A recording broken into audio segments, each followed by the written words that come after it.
কখনো সকার বোটের রোমাঞ্চকর লড়াই, কখনো ড্রোন কিংবা লাইন ফলোয়ার রোবটের নিখুঁত দিক নির্ণয়, আবার কখনো জটিল কোনো নাগরিক সমস্যার প্রযুক্তি নির্ভর স্মার্ট সমাধান। তরুণের চোখে আগামীর বাংলাদেশটি কেমন হতে পারে তারই এক চমৎকার মহড়া বসেছিল international university of business agriculture ও টেকনোলজি বা IUBAT-তে। চতুর্থ শিল্প বিপ্লবের চ্যালেঞ্জ মোকাবেলায় তরুণদের উর্বর মস্তিষ্কই হতে পারে বাংলাদেশের সবচেয়ে বড় সম্পদ। সেই ভাবনা থেকে ল্যাবরেটরির শুষ্ক বই থেকে বেরিয়ে তরুণদের উদ্ভাবনী শক্তিকে বাস্তব বাজারের উপযোগী করে তুলতে আয়োজন করা হয় 2 দিন ব্যাপী উদ্ভাবন প্রতিযোগিতা 2026। IUBAT innovation and entrepreneurship centre বা IIECর উদ্যোগে 31 জুলাই পর্দা ওঠে এই আন্তঃবিশ্ববিদ্যালয় প্রতিযোগিতার, যা চলে 2রা আগস্ট পর্যন্ত। প্রতিযোগিতায় বিশ্ববিদ্যালয়ের বিভিন্ন বিভাগের 100টিরও বেশি দল থেকে 370 জনেরও বেশি তরুণ উদ্ভাবক অংশ নেন, যেখানে মোট 10টি ক্যাটাগরিতে শিক্ষার্থীরা তাদের উদ্ভাবনী প্রকল্প, প্রযুক্তি নির্ভর সমাধান, গবেষণালব্ধ ধারণা এবং ব্যবসায়িক পরিকল্পনা উপস্থাপন করেন।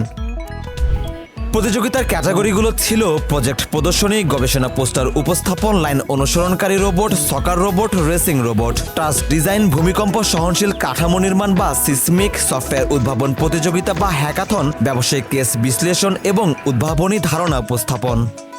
এটা মূলত হচ্ছে একটি এলএফআর রোবট। এই রোবটটা হচ্ছে লাইন ফলো করে হচ্ছে আপনার চলতে পারে। এখানে আপনারা দেখতে পাচ্ছেন হচ্ছে সেন্সর আছে। এই সেন্সরের মাধ্যমে সে হচ্ছে ধরেন ব্ল্যাক লাইন আছে, সেগুলা সে হচ্ছে ফলো করে সামনে এগিয়ে যেতে পারে আর কি।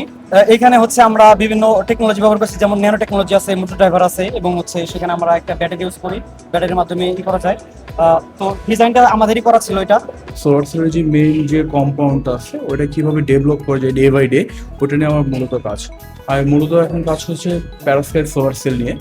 এটা বর্তমানে এটার হচ্ছে ইফিসিয়েন্সি লেভেল আমি বর্তমানে পেয়েছি 33.67%, যেটা বাংলাদেশের যে সোলার সেল যে ইফিসিয়েন্সি আছে ট্র্যাডিশনাল যে সোলার সেলগুলো ওইগুলো ইফিসিয়েন্সির থেকে অনেক গুণ বেটার। গত রবিবার অনুষ্ঠিত হয় জমকালো সমাপনী ও পুরস্কার বিতরণী অনুষ্ঠানে IUBAT এর উপাচার্য অধ্যাপক ডক্টর মাহমুদুর রহমান প্রধান অতিথি হিসেবে বিজয়ীদের হাতে পুরস্কার তুলে দেন। বিশেষ অতিথি হিসেবে উপস্থিত ছিলেন কোষাধ্যক্ষ অধ্যাপক সেলিনা নার্গিস। এই প্রতিযোগিতার মূল ধারণা ও পরিকল্পনা প্রণয়ন করেন বিশ্ববিদ্যালয়ের উপাচার্য অধ্যাপক ডক্টর আব্দুর রব। প্রতিযোগিতায় বিজয়ী 10টি ক্যাটাগরির 30 জন সেরা উদ্ভাবকের হাতে সম্মাননা ক্রেস্ট ও সর্বমোট 75,000 টাকার পুরস্কার তুলে দেয়া হয়। পাশাপাশি সকল অংশগ্রহণকারীকে সনদপত্র ও স্মারক উপহার প্রদান করা হয়। এই প্রোগ্রামটা করার আমাদের মেইন উদ্দেশ্য বা মেইন পারপাস হচ্ছে স্টুডেন্টদেরকে, আমাদের IUBAT-তে যতগুলো ডিপার্টমেন্টের স্টুডেন্ট আছে সব স্টুডেন্টদেরকে আমাদের হচ্ছে পড়াশোনার পাশাপাশি এক্সট্রা কারিকুলাম অ্যাক্টিভিটিস এবং পরবর্তী জীবনের ক্যারিয়ারের জন্য প্রিপেয়ার করার জন্য তাদেরকে হচ্ছে মেইনলি এই কম্পিটিশনটা করা। তো এই কম্পিটিশনে এবারও হচ্ছে আমাদের 10টা সেগমেন্ট ছিল, যেখানে হচ্ছে রোবোটিক্সের থেকে LFR বা লাইন ফলোইং রোবট, সকার বট অথবা হচ্ছে আমাদের, এবং সাথে ছিল RC রেসিং, এবং এর সাথে হচ্ছে আমাদের সিভিল স্টুডেন্টদের জন্য ট্রাস্ট কম্পিটিশন এবং সিসমিক চ্যালেঞ্জ এবং বিজনেস কেস স্টাডি, হ্যাকাথন এবং আইডিয়া পিচিং। টোটাল আমাদের 10টা সেগমেন্ট ছিল এবং সবচেয়ে ইম্পর্টেন্টলি 2টা সেগমেন্ট, ওটা হচ্ছে project presentation and poster presentation. IIECর পরিচালক ডক্টর নাইম হোসেন জানান, শিক্ষার্থীদের মধ্যে উদ্ভাবনী চিন্তা, প্রযুক্তিগত দক্ষতা এবং উদ্যোক্তা সংস্কৃতির বিকাশ ঘটানোই ছিল এই আয়োজনের মূল লক্ষ্য।